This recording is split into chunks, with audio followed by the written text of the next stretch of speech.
Vijayawada parliament సభ్యులుగా సాధారణంగా గత 2-3 దశాబ్దాలుగా హుందాగా పనిచేసిన వాళ్ళే ఉన్నారు. ఆ తర్వాత వాళ్ళు ఆ వివాదాలు ఎదుర్కొన్న వాళ్ళు ఉన్నారు. కానీ హుందాగానే ప్రవర్తించారు. అందులో పర్వతనేని ఉపేంద్ర గారు, తర్వాత లగడపాటి రాజగోపాల్ గారు, గద్దె రామ్మోహన్ గారు అందరూ పర్ఫెక్ట్. కేసినేని నాని కూడా అంతే పర్ఫెక్ట్గా సేవలు అందించారు, హుందాతనంగానే ప్రవర్తించారు. వాళ్ళు ఎంపీలుగా ఉండగా ఎలాంటి అవినీతి ఆరోపణలు లేవు, లేదా ఎలాంటి బ్యాంకులు ఎగ్గొట్టడాలు ఇట్లాంటిది లేవు. లైక్ ఈవెన్ లగడపాటి రాజగోపాల్ అయినా సరే తను ఎంపీగా దిగిపోయాక నష్టపోయాడు తప్పించి ఉన్నటువంటి సందర్భంలో చక్కగానే పనిచేశాడు. కేసినేని నాని అంతకుముందే కేసినేని ట్రావెల్స్ లాంటిది ఉంటే ఎంపీ అయ్యాక అది వదులుకున్నాడు తన పార్టీ అధికారంలోకి వచ్చినటువంటి సందర్భంలో వివాదం వచ్చినప్పుడు. నాని సిస్టమేటిక్గానే చేస్తూ వచ్చాడు. అసలు రాష్ట్రమంతా జగన్ వేవ్లో కేసినేని నాని గెలవటం అన్నది ఒక పెద్ద ఆశ్చర్యం. ఎందుకని 7 ఏళ్లలో దాదాపుగా 6 సీట్లు వాళ్ళే గెలుచుకున్నటువంటి సందర్భంలో నాని ఎంపీగా గెలవడం అన్నటువంటిది ఒక స్పెషల్ అయింది. తన ఇమేజ్ అతనికి కొంత పనికి వచ్చింది, కొన్ని చోట్ల క్రాస్ ఓటింగ్. ఆ నానికి కాకుండా డబ్బులు ఎక్కువ ఉన్నాయని చిన్ని అలియాస్ శివనాథ్కి ఇచ్చారు చంద్రబాబు గారు టికెట్. సీన్ కట్ చేస్తే ఈయన అసలు ఇంకా పూర్తిగా గెలవలేదు. ఎన్నికల్లోకి వెళ్ళకముందే మొన్న ఒక 10-15 రోజుల పాటు కనిపించలేదు. ఏదో విజయవాడ వెస్ట్ వరకు పరిమితం అవుతూ వచ్చారు, మిగతా వాళ్ళకి అయితే పెద్దగా కనిపించలేదు.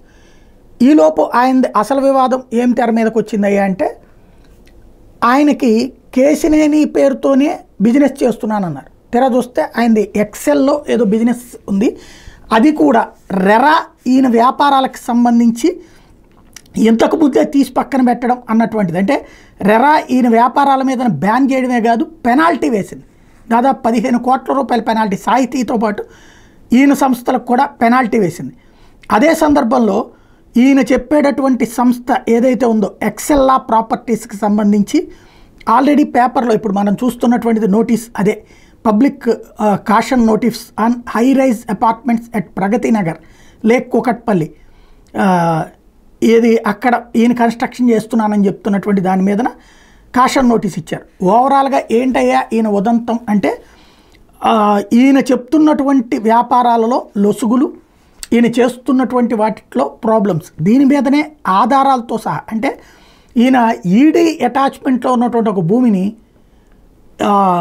ఈడీకి, అంటే ఈడీ వాళ్ళు ఇక్కడ ఎవరు పోలీసుల్లాగా కాపలా ఉండరు కదా, దాన్నే తీసుకెళ్ళి అమ్మకానికి పెట్టేసినటువంటి పరిస్థితి అని ఈయన మీద ప్రధానమైనటువంటి ఆరోపణ.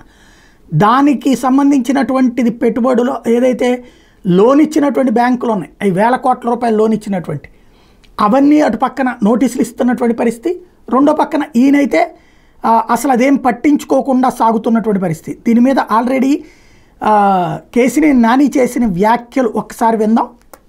ఈయన చేసింది ఏంటంటే పచ్చి మోసాలు. ఈ కేసినేని డెవలపర్స్ అని పెట్టి పచ్చి మోసాలు ఏంటంటే, మీరు ఇది తెలంగాణ రెరా వాళ్ళు కేసినేని డెవలపర్స్కి విధించిన ఫైను.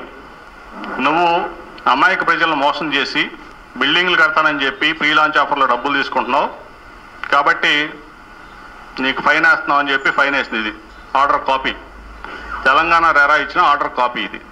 అట్లాగే ఇంకా పెద్ద ఇదేంటంటే మీకు తెలియాల్సింది, ఏదైనా కలిసింది ఎవరితో తెలుసా? సాహితీ యంత్ర. విన్నారా సాహితీ యంత్ర పేరు? ఎవరన్నా జైల్లో ఉన్నాడు తెలుసా? ఎందుకున్నాడు తెలుసా? ఎన్నో వందల మందిని, వేల మందిని ప్రీ లాంచ్ ఆఫర్ల పేరుతో డబ్బులు తీసుకుని బిల్డింగ్లు కట్టకుండా మోసం చేస్తే ఆ కేసులో ఈడీ కేసు ఉంది, ఇది ఉంది, జైల్లో ఉన్నాడు.